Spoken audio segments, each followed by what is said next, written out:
Hello fellow daydreamers. I'm taking you with me again on a more extensive journaling session throughout 4 of my journals. The start is off, I'm filling in my bullet journal trackers of April.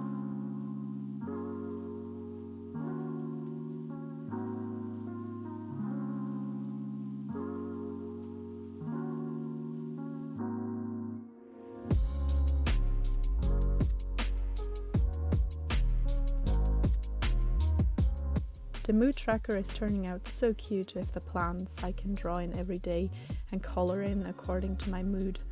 Yesterday was kind of an iffy day where I felt hyper emotional, so that is my first kind of dead plant in the picture, but I'm a lot better today.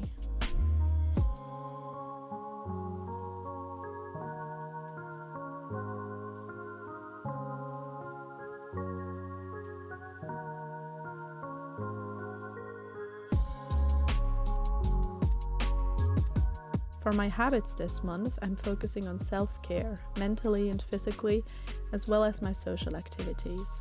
I've been doing quite well keeping up with my workouts.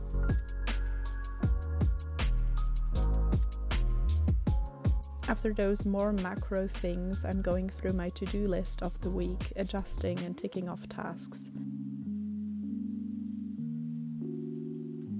And then I'm using the next single spread for my next weekly. I looked back on my upcoming events and decided a running task list where I can still allocate days will suffice here.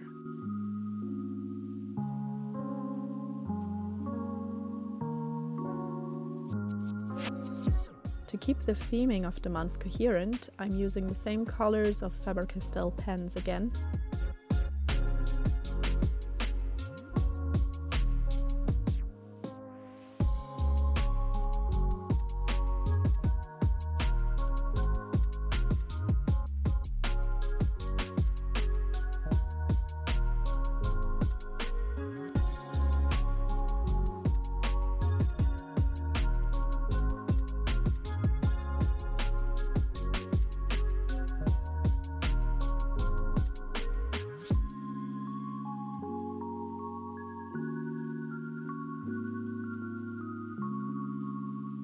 And I'm building another picture frame feature for my events on the top right.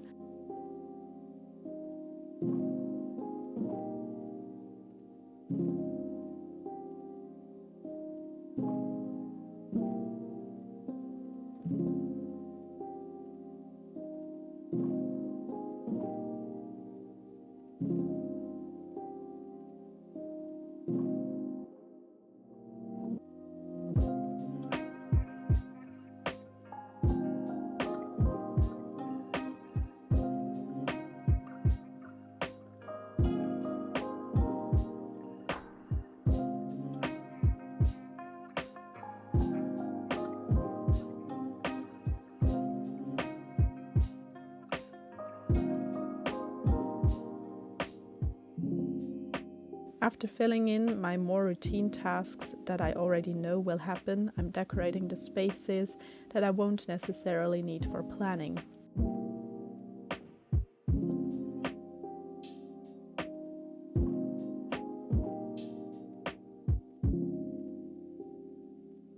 Adding this green watering can cut out from a garden magazine alongside some papers and washi I used before.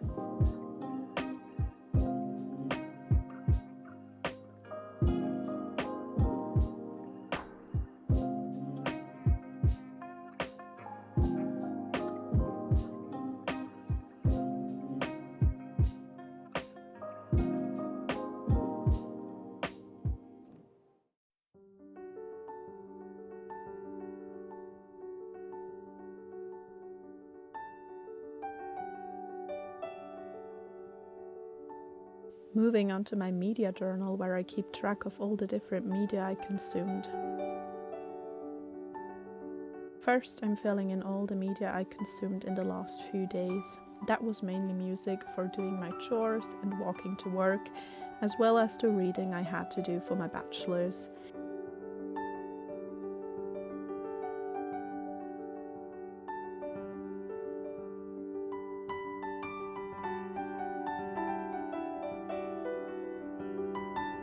I also saw that a Swiss artist whom I like the music of has a new album out, Midlife by Cheel, and I'm feeling quite campy lately, so I think it's time for a whole High School Musical marathon soon.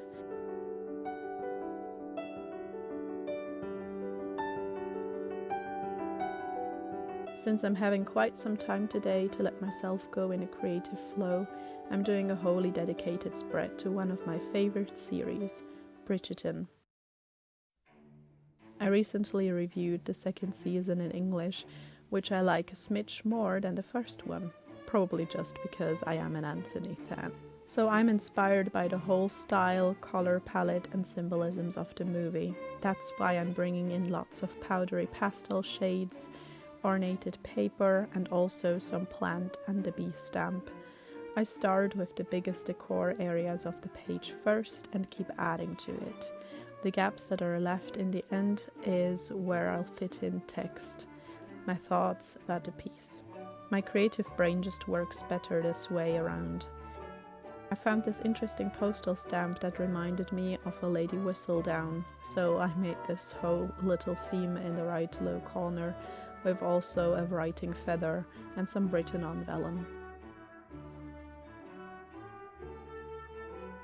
Since I'm falling back in love with period dramas, I'm splashed with so much romance. Instead of reading a romance novel, I can now just lean back and watch such movies or series. In my journaling, I'm kind of comparing the first 2 seasons of the series. The first one introduced the time period and the place of events really well. You followed a young debutante, Daphne Bridgerton, on her mission to find a suitable husband.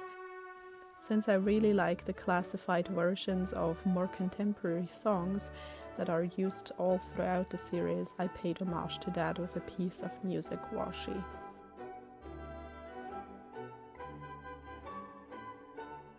I'm getting into some spoilers now, so if you still want to watch the series without an overall notion of how things will go, feel free to skip ahead to my next journal.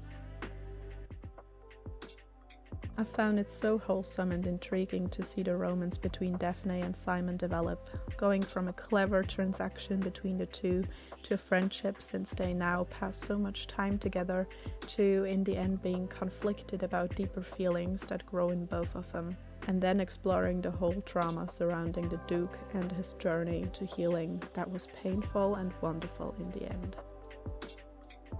The second season just seemed to continue that established world seamlessly. The focus now lays on one of my, if not the favorite character, Anthony Bridgerton. Even though you can smell the plot from afar, it is the classic enemies to lovers plot, I was still invested. The tension between Kate and him, the desire was so grand, it was pure agony to pull their struggle out this much. The triangle of Kate, Anthony and Edwina got me in a personal tussle concerning justice, honesty and selfishness. What would I have done in their places? All in all, I can't wait for the first season to come out, even though it skips the exploration of Benedict Bridgerton's character and jumps to Colin and Penelope's story. I'm still interested to see how their connection pans out.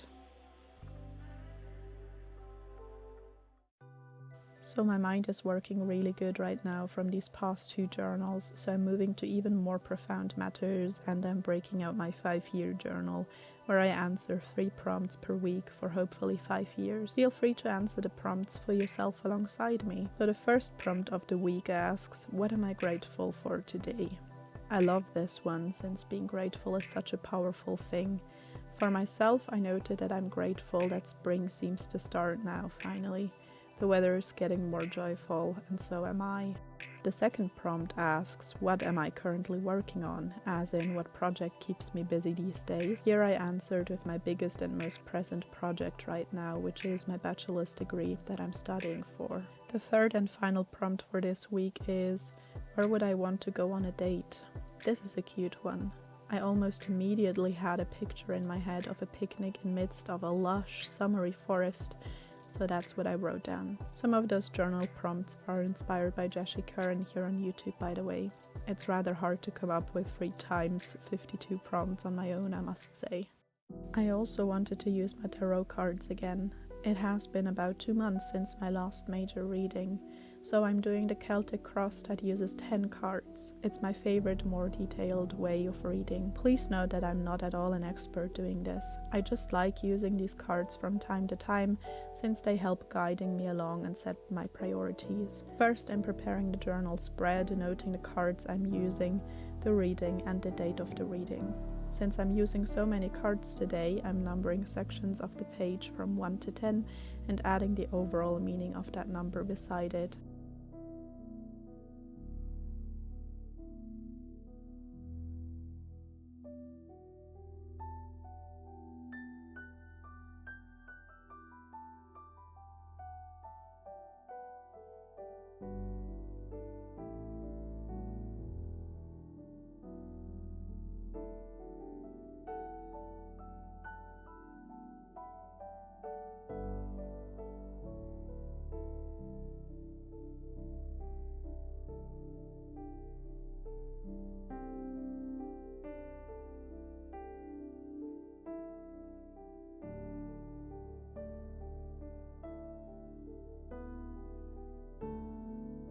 So the Celtic Cross gives you a current situation and a challenge concerning that situation, as well as the base of it. It situates this triangle then in a timeline, giving you also cards for the past, present and near future in relation to your situation. Stemming from that, there is more meta cards telling you about your strength and your environment, so the people around you in that situation, as well as your hopes or fears. The last card gives me the result from all that.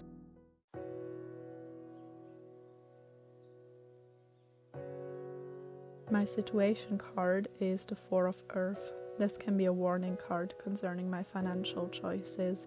It says I make good money currently, which I am since I'm finally having a student job now, but I might not spend it right, giving either too much or too little. The challenge gives me further insight into my situation. I drew the Empress, a big arcana. They tend to have a more profound or more important meaning. She says I'm having creative success and I should treat myself more, especially in the bodily health department, doing more yoga or meditation. So I gather I'm rather not spending enough money, particularly on myself then. As a base, I drew the Sun, another big arcana. She promises that my current situation has a strong and positive foundation, since she says my work is paying off and my health as well. In the past lays the Knight of Earth, who talks of good work ethic and a new motivation to pursue my money-related plans. I gather that that was the past 2 months, where I got set up for my bachelor's and also got my student job.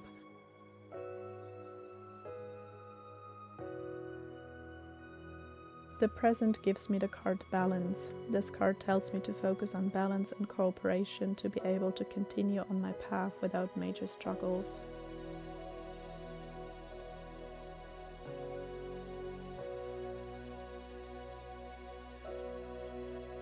My near future shows me the Ten of Air. Difficult things will end and there will be new beginnings. I will heal, so I guess if I excel at this more stressful phase, it will be over soon and there are new exciting things coming. My strength card is the Eight of Water. This one goes more into the emotional realm, saying I'm okay with moving on and having my own way. I did grow to walk my own path, even in doing it alone.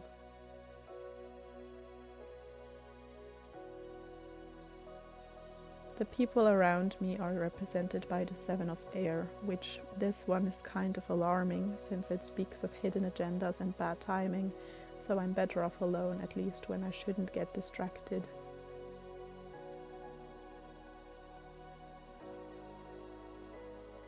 My hopes and fears are in the Ace of Water. That's my romantic soul coming through again. It speaks of a new romance or home, but am I hoping to find this or actually afraid?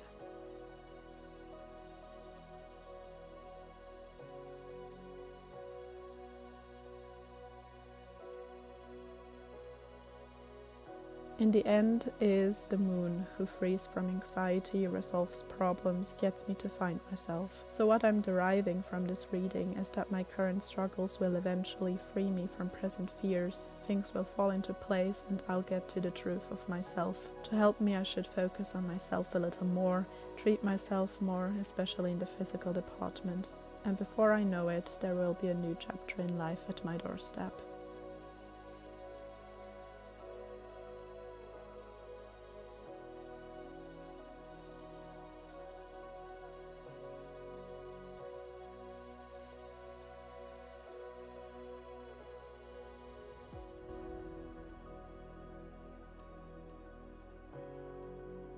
And with those thoughts, I'm ending the video. Thank you so much for watching, and if you wish to dream along some more, subscribe. I'm happy to have you. Have a nice day. Bye.